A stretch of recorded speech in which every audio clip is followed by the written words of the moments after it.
Hello student, today we start the chapter life processes, class 10th biology. Okay,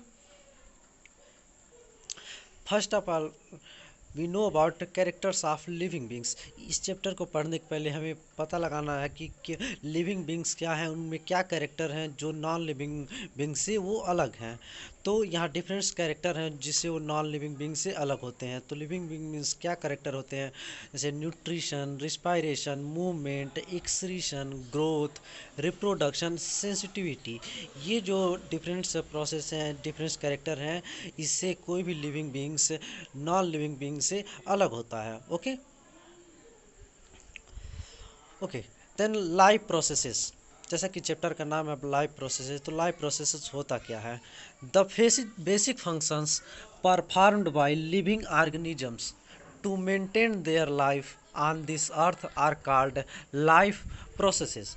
okay, वो functions जो एक living organisms करता है अपनी लाइफ को मेंटेन करने के लिए, उसे हम क्या कहते हैं? लाइफ प्रोसेसेस करते हैं। जैसे अभी बताएं, एक लिविंग ऑर्गेनिज्म क्या करता है? Nutrition, respiration, excretion, control and coordination, digestion etcetera. ये जो प्रोसेस है उसकी बॉडी में, लिविंग ऑर्गेनिजम्स की बॉडी में कंटिन्यूअस होता रहता है और उसकी लाइफ अच्छे से चलती रहती है, मेंटेन रहती है। Okay, first of all nutrition. Nutrition क्या होता है? The process of taking food and using it for growth, metabolism and repair etcetera. Food को लेने का प्रोसेस और उस फूड को लेकर उसका जो एनर्जी मिला फूड को लेकर उसका यूज करता है ग्रोथ, मेटाबॉलिज्म, रिपेयर एक्सेट्रा। ये यूज करना है, ये सब प्रोसेस न्यूट्रिशन में आता है। Okay, there are two types of nutrition. दो तरीके के न्यूट्रिशन हम पढ़ते हैं, autotrophic nutrition and heterotrophic nutrition. Heterotrophic nutrition में हम फिर से पढ़ते हैं holozoic, saprotrophic and parasitic type nutrition. Okay, first of all, autotrophic nutrition. It is the process in which the organisms prepare their own food. Autotrophic nutrition में क्या होता है कि जो भी ऑर्गेनिजम्स रहता है वो अपना भोजन खुद बनाता है, खुद प्रिपेयर करता है। Example, all green plants, some bacteria, blue green alga except. क्योंकि जैसा जानते हैं कि जो ग्रीन प्लांट्स रहते हैं या कुछ बैक्टीरिया रहते हैं जिसमें क्लोरोफिल प्रेजेंट होता है, या फिर ब्लू ग्रीन एल्गी हो गए, इन सब में क्या क्लोरोफिल प्रेजेंट होने की वजह से ये डायरेक्ट सनलाइट के थ्रू फोटोसिंथेसिस करते हैं और फोटोसिंथेसिस करने के बाद अपना भोजन खुद बनाते हैं। Then again heterotrophic nutrition, it is that type of nutrition in which organisms depend upon other organisms for food to survive. Heterotrophic nutrition में क्या होता है? जो भी एनिमल्स या ऑर्गेनिजम्स रहते हैं वो अपने भोजन के लिए दूसरे पर निर्भर रहते हैं, चाहे एनिमल्स और प्लांट। ये जो ऑर्गेनिजम्स रहते हैं वो डायरेक्टली या इनडायरेक्टली प्लांट्स पर ही निर्भर रहते हैं, क्योंकि जो एनिमल्स रहते हैं वो भी प्लांट्स ही खाते हैं, इसलिए ये प्लांट्स और एनिमल पर निर्भर रहते हैं। Example, all animals fungi. जैसे कि हम जानते हैं एनिमल्स हो गया, फंजाई में क्लोरोफिल नहीं प्रेजेंट होता और ये अपना भोजन नहीं बना पाते। Okay, then holozoic nutrition. जैसा कि हम बताएं कि हेट्रोट्रॉपिक न्यूट्रिशन में होलोजोइक न्यूट्रिशन आता है। तो होलोजोइक न्यूट्रिशन क्या होता है? Holozoic nutrition is that type of nutrition in which an organism takes the complex organic food materials into its body by the process of digestion, then digested and absorbed by the cells of organisms. Holozoic nutrition में क्या होता है? जो भी organism रहता है वो complex organic food को लेता है, उस मटेरियल को लेकर अपने क्या करता है? इगेशन के थ्रू लेता है और उसका डाइजेशन करता है, देन एब्जॉर्प्शन होता है। Example, amoeba, humans etcetera. जैसा कि अमीबा में भी होता है और ह्यूमंस हम लोगों में भी क्या होता है? भोजन हम लेते हैं, उसका डाइजेशन करते हैं और देन एब्जॉर्प्शन करते हैं। सेप्रोट्रॉपिक न्यूट्रिशन, देन ये भी हेट्रोट्रॉपिक का पार्ट है। The mode of nutrition in which N organisms obtain nutrients from dead and decaying organic matter is called saprotrophic nutrition. Saprotrophic nutrition में क्या होता है? जो भी ऑर्गेनिजम्स रहता है वो अपना भोजन dead and decaying organic matter से लेता है। मीन्स डेड एंड डिकेइंग जो भी प्लांट और एनिमल्स रहते हैं उससे अपना भोजन लेता है। इसको हम क्या कहते हैं? Saprotrophic nutrition. एग्जाम्पल में आपका म्यूकर, ईस्ट, एगेरिकस जिसे मशरूम बोलते हैं, etcetera. And third is parasitic nutrition. ये भी हेट्रोट्रॉपिक न्यूट्रिशन का पार्ट है। It is that type of nutrition in which the organisms live on or inside the body of their host and derive their food from them. Parasitic nutrition में जो भी organisms होते हैं ये अपने host पर, होस्ट मीन्स जिससे वो भोजन अपना लेते हैं, न्यूट्रिशन लेते हैं, या तो उनकी बॉडी के अंदर रहते हैं या तो बॉडी के बाहर रहते हैं और अपना भोजन उनसे फूड लेते रहते हैं। Example mosquito, ticks, lice, tapeworm etcetera. तो हम पढ़ेंगे न्यूट्रिशन इन प्लांट्स। प्लांट्स में न्यूट्रिशन कैसे होता है। Plants take nutrition in the form of carbon dioxide and water which is converted into carbohydrates in the presence of sunlight and chlorophyll called photosynthesis.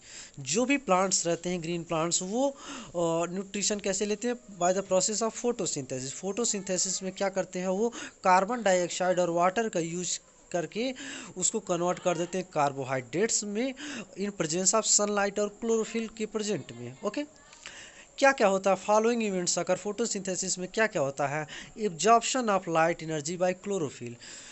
Chlorophyll क्या करता है, इसका काम यही है कि जो भी सनलाइट रहता है उस सनलाइट को ट्रैप करने का काम क्लोरोफिल कराता है। And then conversion of light energy to chemical energy and splitting of water. जो भी लाइट एनर्जी रहता है सनलाइट वो किस में कन्वर्ट हो जाता है, केमिकल एनर्जी में, और वाटर स्प्लिट हो जाता है। Okay, reduction of carbon dioxide to carbohydrate. जो भी कार्बन डाइऑक्साइड रहता है वो कार्बोहाइड्रेट्स में कन्वर्ट हो जाता है।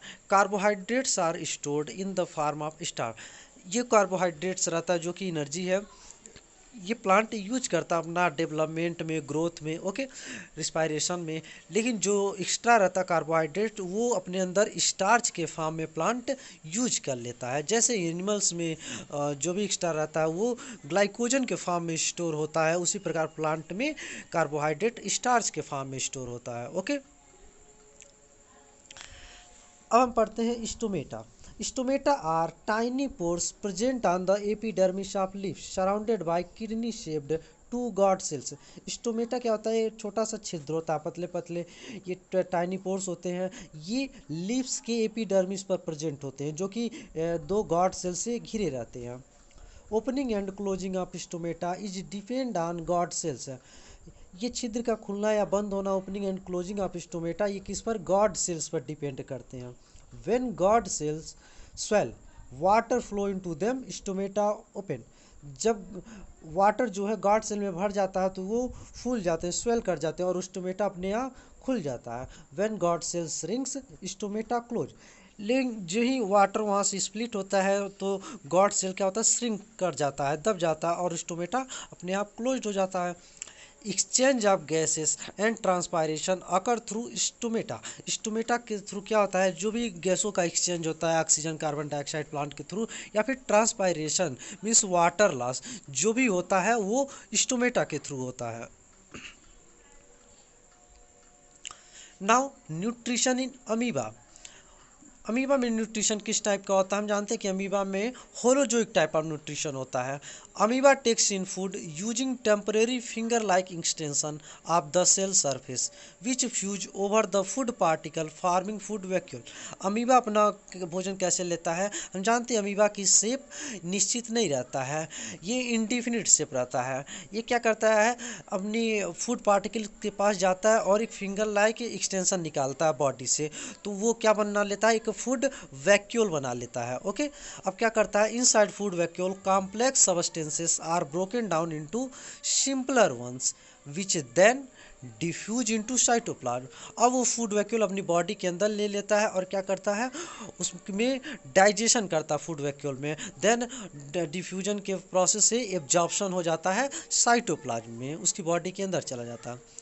The remaining undigested material is moved to the surface of the cell and thrown out। लेकिन फूड वैक्यूल में जो भी अनडाइजेस्टेड मटेरियल है वो फिर इसके सेल वाल के पास जाता है जो भी रहता है, और वहाँ से फिर फूड वैक्यूल के थ्रू अनडाइजेस्टेड मटेरियल बाहर निकल जाता है। जैसा कि आपको फिगर में दिखाई दे रहा है कि एक अमीबा है, वो फूड पार्टिकल के पास गया और उसको सराउंड कर लिया, धीरे धीरे सराउंड करके फूड वैक्यूल बना लिया, उसकी बॉडी में लेकर डाइजेशन करने के बाद एब्जॉर्प्शन हो गया इसकी बॉडी में। Okay, What is digestion? The breaking down of complex substances of food into simpler substances is called digestion। जो भी कॉम्प्लेक्स सब्सटेंस है फूड का उसको ब्रेकिंग डाउन करके सिंपलर सब्सटेंस में कन्वर्ट करने को हम क्या बोलते हैं, डाइजेशन बोलते हैं। जैसे कार्बोहाइड्रेट, फैट, प्रोटीन, ये कॉम्प्लेक्स सबस्टेंस है। इनको हम तोड़ते हैं तो कार्बोहाइड्रेट ग्लूकोज में टूट जाता है, प्रोटीन अमाइनो एसिड में टूट जाता है, फैट फैटी एसिड या ग्लिसरॉल में टूट जाता है। ये सिंपलर सबस्टेंस है और तभी एब्जॉर्प्शन होता है, इसलिए डाइजेशन जरूरी रहता है, क्योंकि डाइजेशन नहीं होगा तो एब्जॉर्प्शन हमारे अंदर फूड का नहीं होगा। देन डाइजेशन इन ह्यूमंस, अब ह्यूमंस में डाइजेशन कैसे होता है हम पढ़ते हैं आगे। Digestion in humans begins in the mouth or buccal cavity and ends in the anus। Humans में जो डाइजेशन होता है वो माउथ से शुरू होता है और अनस में जाकर खत्म होता है। Okay, in humans for digestion a canal is present called alimentary canal. Humans में डाइजेशन के लिए कैनाल प्रेजेंट रहता है जिसे हम एलिमेंट्री कैनाल बोलते हैं। Alimentary canal is divided into digestive organ and digestive gland. हमारा जो एलिमेंट्री कैनाल है वो डाइजेस्टिव ऑर्गन और डाइजेस्टिव ग्लैंड में डिवाइड है। Okay, these two digestive organ and digestive glands together form the digestive system। digestive organ और digestive gland को together हम क्या कहते हैं, digestive system भी कहते हैं। Okay, what is digestive organ and digestive gland. Digestive organs include, digestive organs में क्या क्या आता है, बकल कैविटी, फूड पाइप और oesophagus, stomach, small intestine, large intestine, rectum. Okay, then digestive glands में क्या क्या आता है, these includes salivary glands, liver, gall bladder, pancreas. हमारे डाइजेशन के लिए भोजन के डाइजेस्टिव ऑर्गन और डाइजेस्टिव ग्लैंड चाहिए, क्योंकि जो डाइजेस्टिव ऑर्गन रहता है इसमें फिजिकल उसका डाइजेशन होता है, ब्रोकन डाउन होता है, लेकिन जो उसका केमिकल डाइजेशन एंजाइम के थ्रू जो होता है वो डाइजेस्टिव ग्लैंड का काम है। ओके, और ये आपका फिगर है, देखिए इसमें टंग है, माउथ है, oesophagus, then stomach, small intestine, large intestine, last anus, और इस साइड आपका gall bladder, bile duct, liver, pancreas है। Okay, first the mouth and buccal cavity, the food taken into the body through mouth. जो भी food है वो हमारी body में माउथ के थ्रू जाता है। देन टीथ, टीथ का काम क्या है, क्रशिंग द फूड। टीथ जो है फूड को क्रश करने का काम करता है। Then tongue, taste and mixing the food. Tongue का काम है कि भोजन का जो भी फूड है उसको टेस्ट करना और फूड को मिक्स करना सलाइवा के साथ या रोलिंग करना। सैलिवरी ग्लैंड, सैलिवरी ग्लैंड क्या होता है, produce saliva. Salivary gland saliva का प्रोडक्शन करता है, which contains an enzyme salivary amylase, जो कि सलाइवा में एक एंजाइम होता है जिसे सैलिवरी एमाइलेज कहते हैं, जिसका नाम टाइलिन है। Saliva break down starch into simple sugar. Saliva क्या करता है, जो भी स्टार्च रहता है उसको सिंपल शुगर में कन्वर्ट कर देता है हमारे माउथ में। ओके, देन ओइसोफेगस, अब भोजन कहाँ गया, माउथ से हमारी ओइसोफेगस में जाता है। अप्रॉक्सीमेटली 25 सेंटीमीटर लॉन्ग, हमारा ओइसोफेगस जो है वो 25 सेंटीमीटर लॉन्ग होता है। Transport food from pharynx to stomach, oesophagus का काम है भोजन को, जो भी फूड है उसको फेरिंग से स्टमच तक ले जाना। ओके, क्योंकि ये जो ओइसोफेगस एक ट्यूब होता है, नली होता है, जो हमारे माउथ से फेरिंग से होते हुए स्टमच तक फैला रहता है। इन ओइसोफेगस पेरिस्टालिसिस मूवमेंट अकर, ओइसोफेगस में एक मूवमेंट होता है जिसे कहते हैं पेरिस्टालिसिस मूवमेंट। ये क्या करता है, जो हमारा ओइसोफेगस रहता है कि स्प्रिंग की तरह रहता है, ये कॉन्ट्रैक्ट एक्सपेंड कॉन्टिन्यूस करता रहता है, जिससे क्या होता है भोजन धीरे धीरे करके हमारे माउथ से स्टमच में चला जाता है। Food is pushed down by movement of the wall of food pipe, और ये धीरे धीरे नीचे जाता है, ये वॉल की वजह से भी होता है, जो फूड पाइप या ओइसोफेगस रहता है उसके वॉल की वजह से भी धीरे धीरे भोजन नीचे मूव करता है। देन स्टमच, अब ओइसोफेगस से भोजन हमारे स्टमच में आ गया। The stomach is a thick walled, stomach हमारा थिक वाल्ड रहता है and J shaped muscular body. Stomach is the widest part of alimentary canal, stomach जो है कि हमारे एलिमेंट्री कैनाल का वाइडेस्ट पार्ट है। And one end open into small intestine, stomach का हमारे एक इंड स्मॉल इंटेस्टाइन में जाकर खुलता है। The inner wall of stomach secretes mucus, hydrochloric acid and digestive juice. हमारे स्टमच का जो इनर वाल है उसमें mucus, HCl and digestive juice secrete होता है। इनके फंक्शन क्या क्या है, mucus protect the inner lining of stomach from acid, जैसा कि हम बताएं कि हमारे स्टमच के इनर वाल में एसिड सीक्रेट होता है जिसका नाम है हाइड्रोक्लोरिक एसिड। तो ये एसिड हमारे स्टमच को ही ना बैक नुकसान पहुंचाए, इसके लिए म्यूकस क्या करता है, प्रोटेक्ट करता है हमारी स्टमच की इनर लाइनिंग को। सेकेंड, हाइड्रोक्लोरिक एसिड, जैसा कि हम बताएं HCl सीक्रेट होता है हाइड्रोक्लोरिक एसिड। ये क्या करता है, पहला इसका काम है kill many bacteria present in food. जो भी फूड जो भी लिए उसमें अगर बैक्टीरिया प्रेजेंट हो तो उसको किल करने का काम करता है।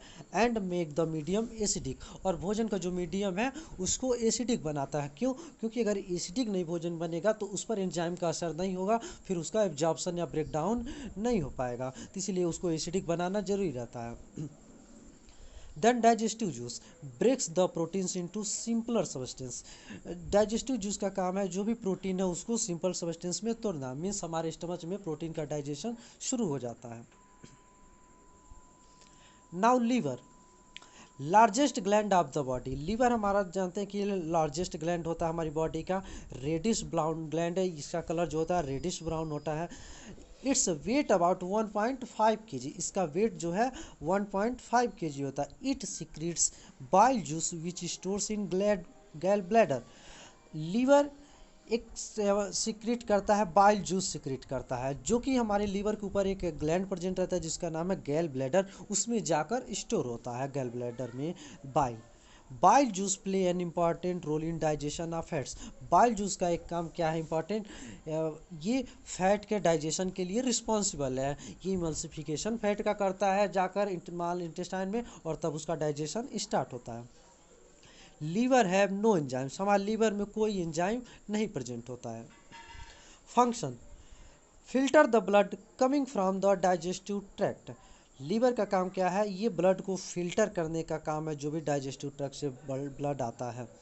Detoxify the chemicals and metabolise the drugs, और दूसरा काम है ये टॉक्सिक मटेरियल को डिटॉक्सिफाई करता है, उसको हार्मफुल सब्सटेंस को तोड़ता है, और जो भी ड्रग्स रहते हैं उसको मेटाबॉलिज्म करता है।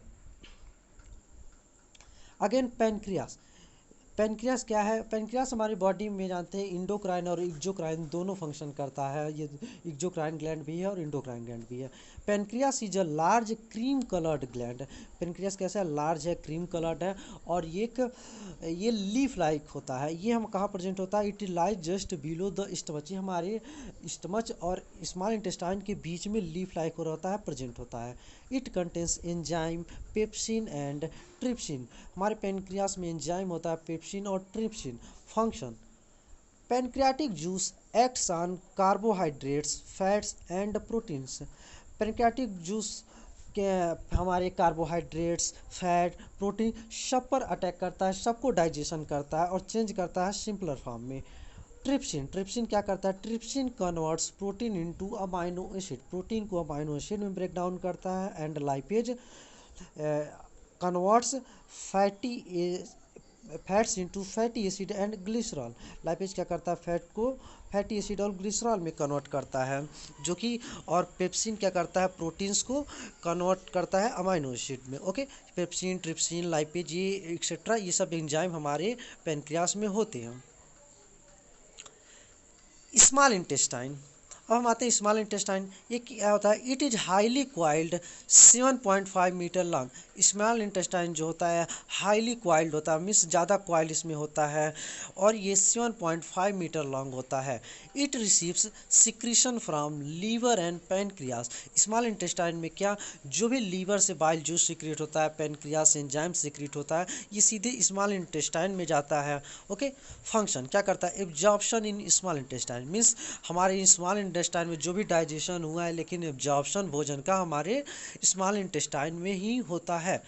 The digested food can now pass into the blood vessel in the wall of the intestine. This process is called absorption. जो भी डाइजेस्टेड फूड है वो क्या होता है, वो सीधे एब्जॉर्ब हो जाता है हमारे ब्लड वेसल्स के थ्रू ब्लड में। इस प्रोसेस को हम एब्जॉर्प्शन कहते हैं। Many finger like outgrowth called villi present. Small intestine का जो इनर लाइनिंग उसमें many finger like out growth present रहता है, एपिडर्मिस का मसल्स का, जिसे हम क्या बोलते हैं, विलाई बोलते हैं। ओके, ये क्या करता है, एब्जॉर्प्शन का इंक्रीज द एब्जॉर्प्शन सरफेस, ये एब्जॉर्प्शन सरफेस का एरिया इंक्रीज करता है जिससे ज़्यादा एब्जॉर्प्शन होता है भोजन का।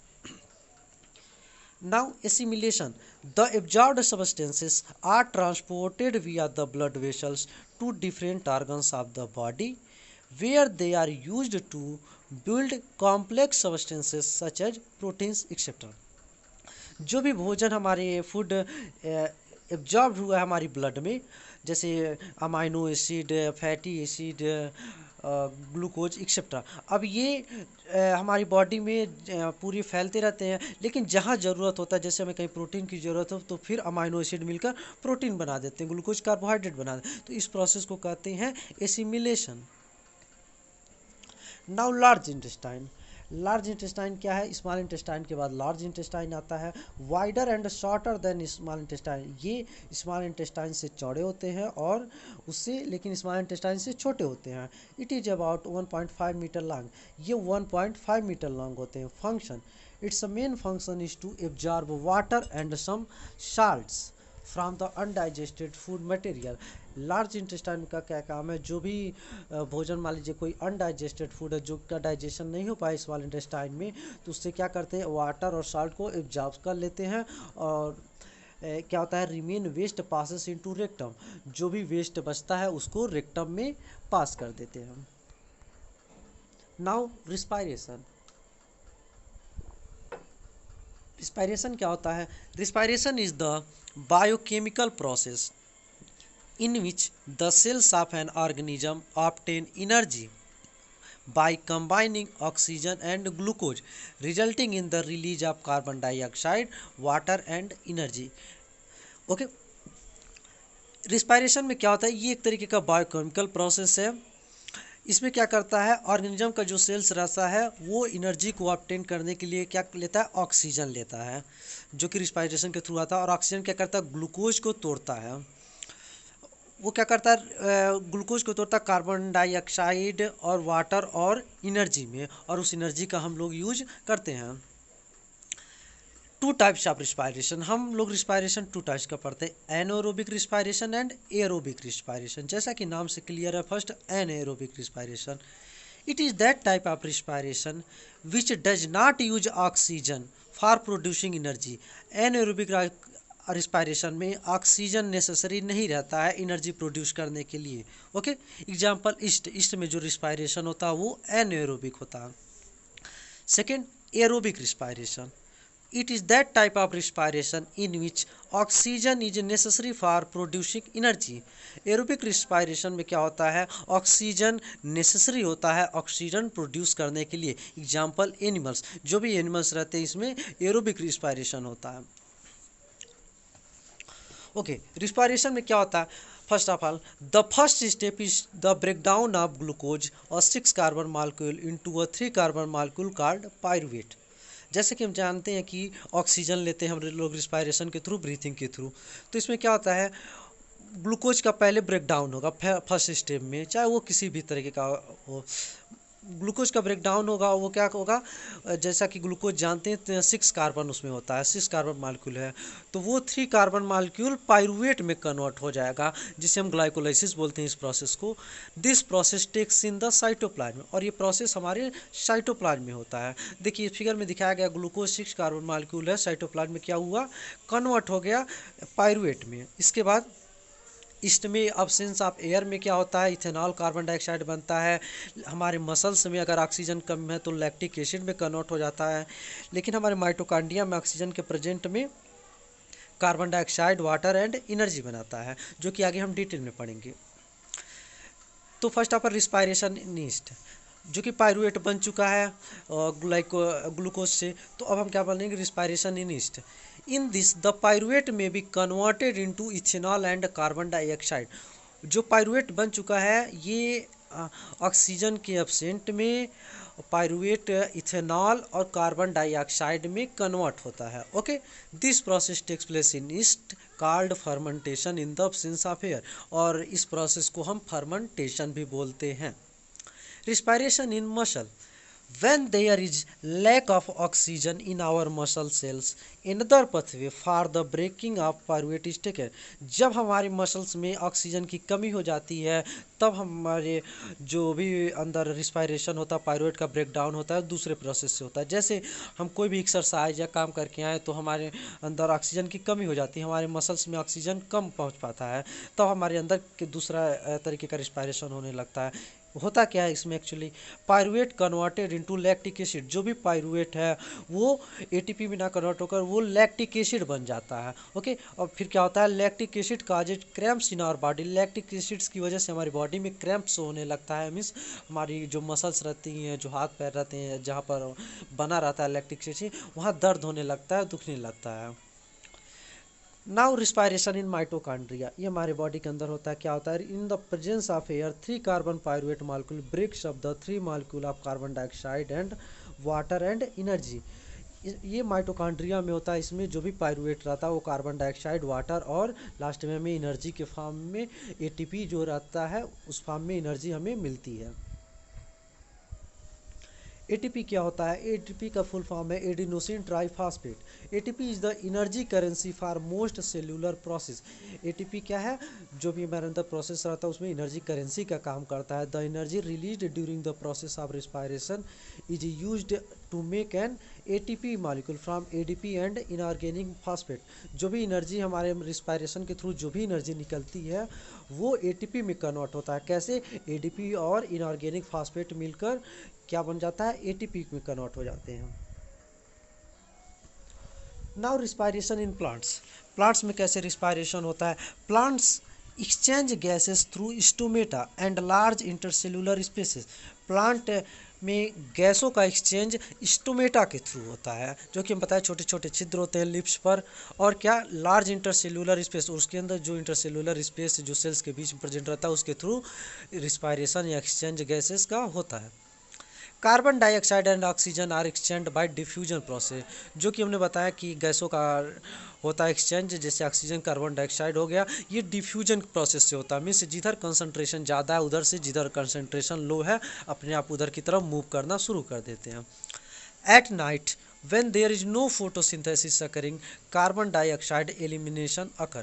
जब रात को क्या होता है, फोटोसिंथेसिस नहीं होता है तो कार्बन डाइऑक्साइड का अपने आप एलिमिनेशन होता है। During day carbon dioxide generated during respiration is used up for photosynthesis.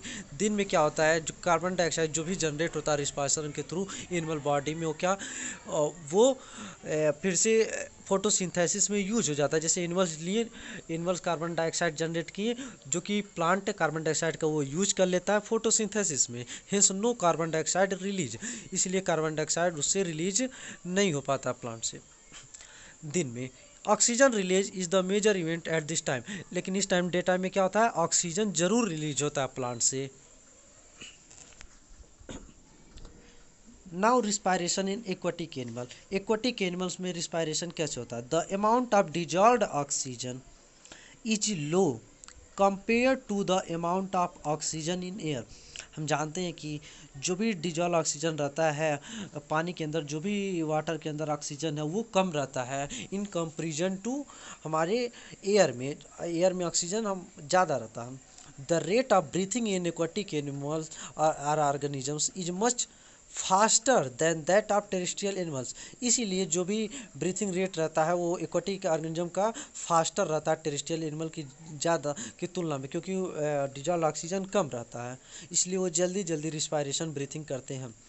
Fishes take in water through their mouths and force it past the gills where dissolved oxygen is taken by blood. Fish क्या करती हैं, वो भी जो भी water रहता है वो माउथ के थ्रू लेती हैं, फिर उसको गिल्स में सेंड करती हैं। गिल्स में जब जाता है तो वहाँ पर जो भी डिजॉल्व्ड ऑक्सीजन रहता है वो ऑक्सीजन डिजॉल्व ऑक्सीजन ले लेती हैं अपने गिल्स के थ्रू और उस ऑक्सीजन को फिर ब्लड में सेंड कर देती हैं।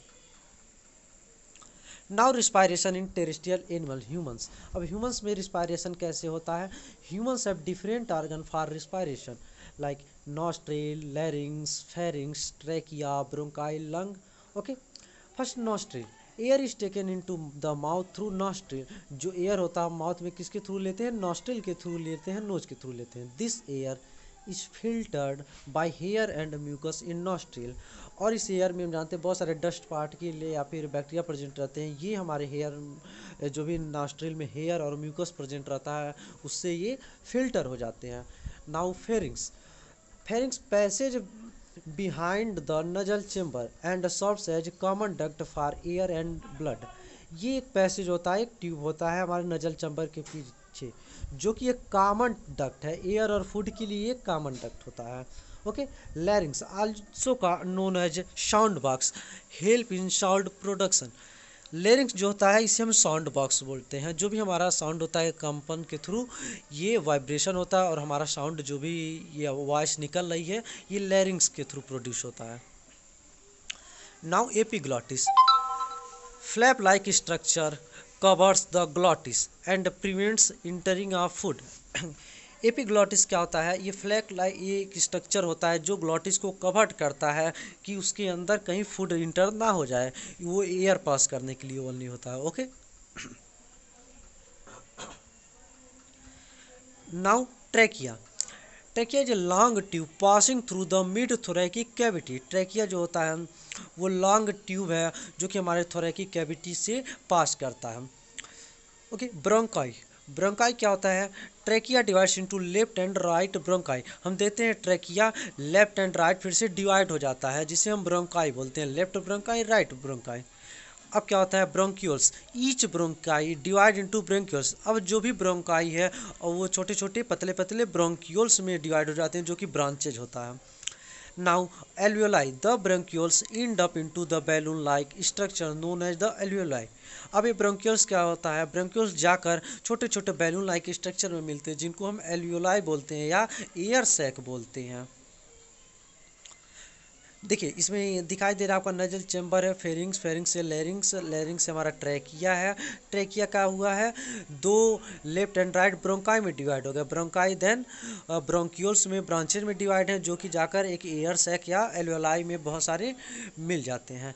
ये जो दोनों लेफ्ट एंड राइट लंग्स में जाकर मिलते हैं। लंग्स क्या होता है? We have a pair of lungs which are sac like structure and covered by a double layered membrane known as pleura. Lung जो होता है वो हमारे अंदर एक पेयर होता है। ओके। ये एक सैक लाइक स्ट्रक्चर होता है जो कि एक डबल लेयर्ड मेम्ब्रेन से कवर्ड होता है जिसे हम प्लूरा बोलते हैं। The alveolar air is taken up by blood in the alveolar blood vessels to be transported to all the cells of the body। जो भी एल्वियोलर एयर होता है मीन्स जो हम एयर लिए रहते हैं वो एयर सैक या एल्वियोलाई से डायरेक्ट ब्लड में हमारे चला जाता है, ब्लड वेसल्स के थ्रू। ओके। अब वहाँ से ब्लड में जाकर हमारी पूरी बॉडी में ट्रांसपोर्ट हो जाता है। In human beings respiratory pigment haemoglobin bound to oxygen and transported via blood. Human beings में जो रिस्पायरेटरी पिगमेंट रहता है हीमोग्लोबिन होता है, वही हीमोग्लोबिन का ही काम है ऑक्सीजन को बाउंड करता है और ब्लड में के थ्रू पूरी बॉडी में ले जाता है। Now third transportation. जैसा कि पहले न्यूट्रिशन देन रिस्पायरेशन, अब transportation. Transportation in human beings. Human being में ट्रांसपोर्टेशन कैसे होता है? Blood consist of fluid medium called plasma in which the cells are suspended. हमारे में ट्रांसपोर्ट मीडियम ब्लड रहता है। ब्लड के क्या रहता है?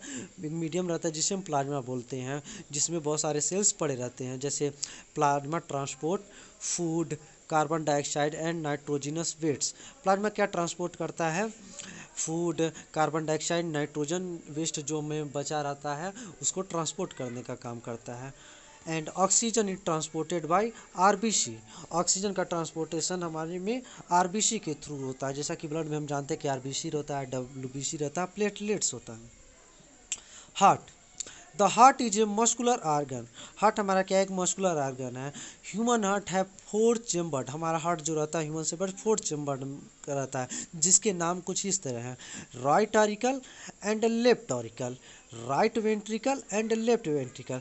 जो ऊपर का दोनों है हमारा ऊपर का हिस्सा जिसे हम बोलते हैं right auricle right side, left auricle left side. Then right auricle के नीचे राइट वेंट्रिकल और लेफ्ट ऑरिकल के नीचे हमारा लेफ्ट वेंट्रिकल रहता है। क्या होता है इसमें? The carbon dioxide reaches blood reach to lungs for carbon dioxide to be removed. Carbon dioxide reaches blood जो रहता है मीन्स डीऑक्सीजनेटेड ब्लड रहता है हमारी बॉडी का, जो वो हमारी लंग्स के पास जाता है। जो भी डीऑक्सीजनेटेड ब्लड है हमारी लंग्स के पास आया और वहाँ पर आकर कार्बन डाइऑक्साइड हमारे माउथ के थ्रू रिमूव्ड हो जाता है, जो भी अनवांटेड हमारे बॉडी के अंदर रहता है। Oxygenated blood from the lungs has to be brought back to the heart and pump to the rest of the body. लेकिन जो ऑक्सीजनेटेड ब्लड रहता है वो फिर से कहाँ पास करता है, फिर से वो हार्ट में जाता है और हार्ट के थ्रू पूरी बॉडी में पास करता है।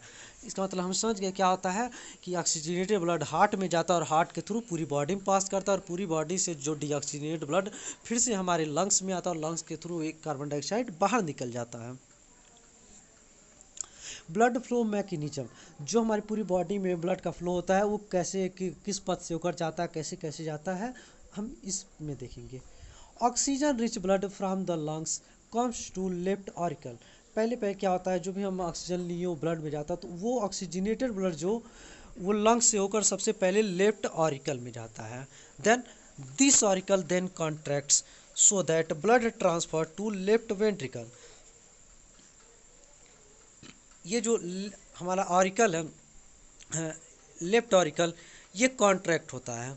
कॉन्ट्रैक्ट होने की वजह से जो भी ब्लड रहता है वो हमारे लेफ्ट वेंट्रिकल में ट्रांसपोर्ट हो जाता है। Okay, when left ventricle contract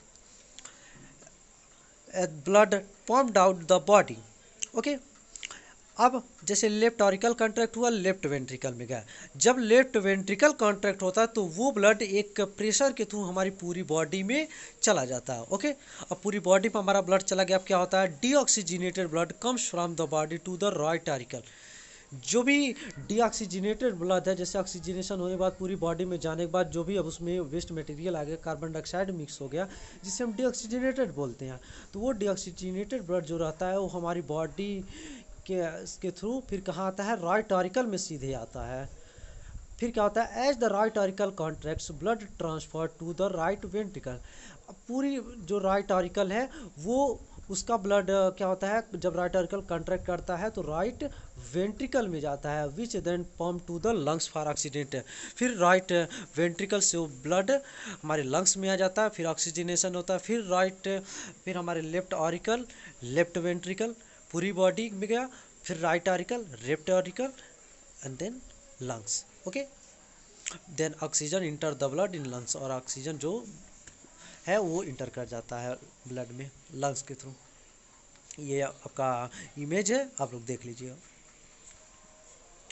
blood goes through the heart twice during each cycle in human, this is known as double circulation.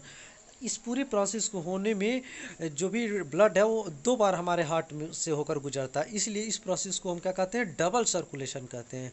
Amphibians reptiles have 2 chambered heart. Amphibians reptiles में हम क्या होता है, 2 chambered heart होता है। Fishes have amphibians reptiles have 3 chambered heart. यहाँ पर एक मिस्टेक हो गया है, एम्फीबियंस रेप्टाइल्स में 3 चेम्बर्ड हार्ट होता है, लेकिन fishes have 2 chambered heart. Okay, blood vessels. Blood vessels क्या होता है, आर्टरीज एंड वेंस। हमारे अंदर 2 ब्लड वेसल्स होते हैं, आर्टरी एंड वेंस। आर्टरी क्या होता है, arteries are the vessels which carry blood away from the heart to various organs of the body. Artery ऐसा वेसल्स है जो हमारी ऑक्सीजनेटेड ब्लड को हार्ट से पूरी बॉडी में ले जाता है। ऑक्सीजनेटेड ब्लड को पूरी बॉडी में पंप के थ्रू ले जाने का काम आर्टरीज का है। आर्टरी है थिक इलास्टिक वाल, क्योंकि हम जानते हैं कि इसमें बहुत प्रेशर के साथ ब्लड जाता है, इसलिए आर्टरी की जो वाल होती है वो थिक होती है, मोटी होती है और इलास्टिक होता है, जिससे ये फटता नहीं है। Veins collect the blood from different organs and bring it back to the heart. Veins क्या करता है, वो ब्लड को कलेक्ट करता है डिफरेंट बॉडी ऑर्गन से और उसे बैक हार्ट में लाता है। Okay, they don't have thick walls but have valves. Veins में की वाल्स जो रहती है वो मोटी नहीं होती क्योंकि इसमें प्रेशर नहीं होता है, बट है वाल्स, लेकिन इसके में वाल्व्स प्रेजेंट होते हैं जगह जगह पर। क्यों, क्योंकि ये ब्लड जो रहता है उससे बैक फ्लो ना हो जाए, इसीलिए उसको प्रिवेंट करता है बैक फ्लो होने से। Capillaries, the smallest vessels have valves which are 1 cell thick and are called capillaries. ये स्मॉलेस्ट वेसल होता है जिसमें वाल्व्स प्रेजेंट होते हैं जो कि 1 cell थिक होता है। जैसे हम जानते हैं आर्टरी पतले होकर कैपिलरी में बन जाते हैं, फिर कैपिलरी मोटी होकर फिर से वेन बन जाती हैं। प्लेटलेट्स, ब्लड में हमारे प्लेटलेट्स होता है। Platelets are help in clotting of blood. Platelets का काम है ब्लड को क्लॉट करना। Lymph, Through the pores present in the walls of capillaries, some amount of plasma, proteins and blood cells escape into the intercellular spaces in the tissue to form tissue fluid or lymph. जो कि हमारे capillary है उसमें छोटे छोटे pores present होते हैं, छिद्र प्रेजेंट होते हैं, उससे होकर कुछ प्लाज्मा प्रोटीन और ब्लड सेल्स हमारे इंटरसेल्यूलर स्पेस जो प्रेजेंट रहता है मसल्स के बीच सेल्स के बीच उसके अंदर आ जाते हैं, जिसे हम टिश्यू फ्लूइड और लिम्फ कहते हैं। It is colourless. लिम्फ क्या होता है? ये कलरलेस होता है। It carries digested and absorbed fat from intestine. ये किसके अंदर जो डाइजेस्टेड और एब्जॉर्ब्ड फैट रहता है इंटेस्टाइन के थ्रू वो रहता है, और जहाँ बॉडी की ज़रूरत होती है वहाँ पर फिर से इसका रीअब्जॉर्प्शन हो जाता है हमारी सेल्स में। Now transportation in plants. Transportation plants में कैसे होता है? Transport of water. पहले पढ़ेंगे वाटर का transport. In xylem tissue vessels and tracheids of roots stems and leaves are interconnected to form a continuous system of water conducting channel. Water का transport xylem के through होता है। Xylem में vessels और जो ट्रैकिड्स प्रेजेंट होता है root stem और लीव्स में एक दूसरे से जुड़े रहते हैं, चैनल बनाते हैं, जिसके थ्रू रूट से वाटर और मिनरल एब्जॉर्ब करता है और पूरे स्टेम में रूट में लीव्स में ये पहुंच जाता है water. Okay. Water moves upward bye, जैसे कि हम जानते हैं छोटे से बड़े पौधे होते हैं और वो उतने ऊपर तक कैसे मूव कर पाते हैं उसके लिए कुछ फैक्टर हैं, जैसे difference in soil concentration of ions and water between root and soil. Concentration जो है ये डिफरेंस रहता है किसका? सॉइल का और रूट का। जैसा कि हम जानते हैं कि सॉइल में अगर कंसंट्रेशन वाटर का मिनरल का ज़्यादा है तो डायरेक्ट वो एब्जॉर्ब हो जाते हैं रूट में। Okay. Transpiration. The loss of water in the form of vapor from aerial part of the plant is known as transpiration. Aerial part जो प्लांट रहता है उसके वाटर का लॉस होने को हम क्या कहते हैं? ट्रांसपायरेशन कहते हैं। ये क्या करता है? This created suction are driving force.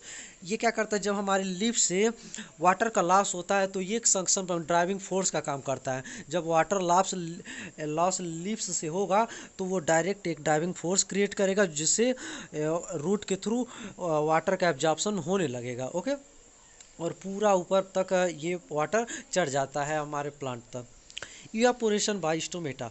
Third factor है वो स्टोमेटा के थ्रू जो इवापोरेशन होता है उसके थ्रू एक ड्राइविंग फोर्स उससे भी क्रिएट होता है और वाटर और मिनरल का एब्जॉर्प्शन रूट से होता है।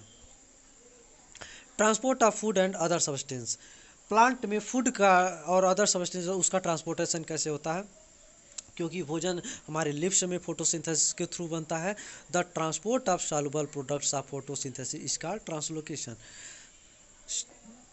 सॉल्युबल प्रोडक्ट्स जो है फोटोसिंथेसिस के थ्रू जो बना है उसके ट्रांसपोर्ट को प्लांट बॉडी में ट्रांसलोकेशन कहते हैं।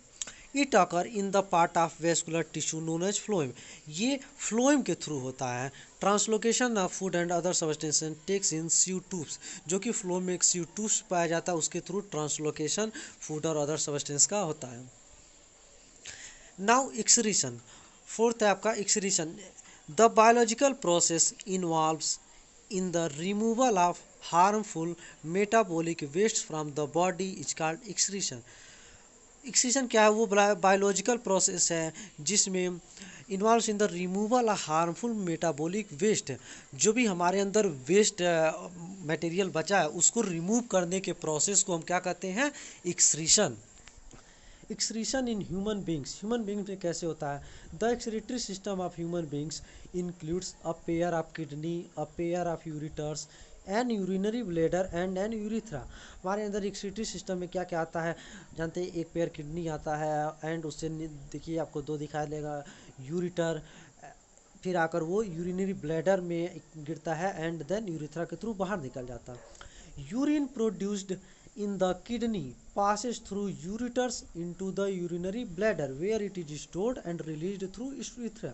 जैसा कि हम बता चुके हैं क्या यूरिन जो किडनी में प्रोड्यूस होता है यो यूरिटर्स के थ्रू यूरिनरी ब्लैडर में आकर स्टोर होता है और वहाँ से यूरिथ्रा के थ्रू रिलीज हो जाता है बाहर। In the kidney is a cluster of very thin blood capillaries. हमारी किडनी में क्या होता है, बहुत पतली पतली ब्लड कैपिलरी का क्लस्टर, एक ग्रुप प्रेजेंट होता है। Each capillary cluster is associated with the cup shaped बोमेंस capsule that collects filtrate. आपको फिगर में दिखाई दे रहा होगा इधर कि जो भी स्मॉल स्मॉल कैपिलरी है वो हमारे कप शेप्ड एक बोमेंस कैप्सूल प्रेजेंट रहता है, उसमें जाकर इकट्ठा होता है, जो कि फिल्ट्रेट वहाँ भी इकट्ठा होता है। Each kidney has a number of filtration units called a nephron. Each kidney, जो भी किडनी रहता है उसमें बहुत सारे लार्ज नंबर में फिल्ट्रेशन यूनिट, जिसमें फिल्टर होता है हमारा यूरिन प्रेजेंट होता है, उससे हम क्या करते हैं, नेफ्रॉन। हमारी किडनी में बहुत लाखों के नंबर में नेफ्रॉन प्रेजेंट होते हैं, छोटे छोटे। Okay, some substances in the initial filtrate such as glucose, amino acid, salts and a major amount of water selectively reabsorbed as the urine flow through tube। जब यूरिन इस tube के through flow करता है, nephron के अंदर जो भी tube होते हैं, तो जो भी ग्लूकोज, अमाइनो एसिड, साल्ट और मेजर अमाउंट जो वाटर रहता है वो रीअब्जॉर्ब हो जाता है हमारी बॉडी में। ओके, यूरिन से। Then urine enters a long tube, जो कि सिर्फ यूरिन बचता है वो एक लॉन्ग ट्यूब में यूरिटर में इंटर कर जाता है। Urine is stored in the urinary bladder, और फिर इसके इस ट्यूब के थ्रू यूरिनरी ब्लैडर में जाता है। यूरिन पास्ड थ्रू यूरिथ्रा, और यूरिन अपना यूरिथ्रा के थ्रू पास कर जाता है। और आपका ये नेफ्रॉन का फिगर है, जिसमें आपको glomerulus, Bowman's capsule, descending ascending loop मिलेगा। Okay, excretion in plants. Plants में कैसे एक्सक्रीशन होता है, plants can get rid of excess water by transpiration. Plants में जो एक्सेस वाटर जो रहता है वो ट्रांसपायरेशन के थ्रू निकल जाते हैं, मीन्स वाटर लॉस हो जाता है। Many plant waste products are stored in cellular vacuoles. लेकिन और भी जो वेस्ट मटेरियल प्लांट के अंदर प्रोडक्ट्स के थ्रू बचे हैं वो सेल्यूलर वैक्यूल्स में इकट्ठा हो जाता है, उसके छोटे छोटे वैक्यूल्स जो बनते हैं। वेस्ट प्रोडक्ट्स में be stored in leaves that fall of. कुछ वेस्ट मटेरियल होते हैं उनका एक्सक्रीशन कैसे होता है, वो जाकर लिप्स में स्टोर हो जाते हैं। फिर लिप्स क्या होता है, जब फॉल्स ऑफ होता है, गिरता है सूख कर या फिर किसी थ्रू, वो अपने आप वो गिर जाता है और उसका एक्सक्रीशन हो जाता है। Other waste products are stored at resins and gums. लेकिन कुछ और एक्स्ट्रा रहते हैं, कुछ अलग अलग पौधे रहते हैं, उसके अंदर रेजिन या गम्स के फॉर्म में वेस्ट मटेरियल इकट्ठा हो जाता है। ओके ओके फ्रेंड्स, स्टूडेंट, अगर और भी वीडियो देखना है और भी क्लासेस का या फिर क्लास 10th 9th 7th, तो आप लोग नेक्स्ट वीडियो ज़रूर देखिए और हमारे चैनल को ज़रूर सब्सक्राइब कीजिए। Okay, thank you.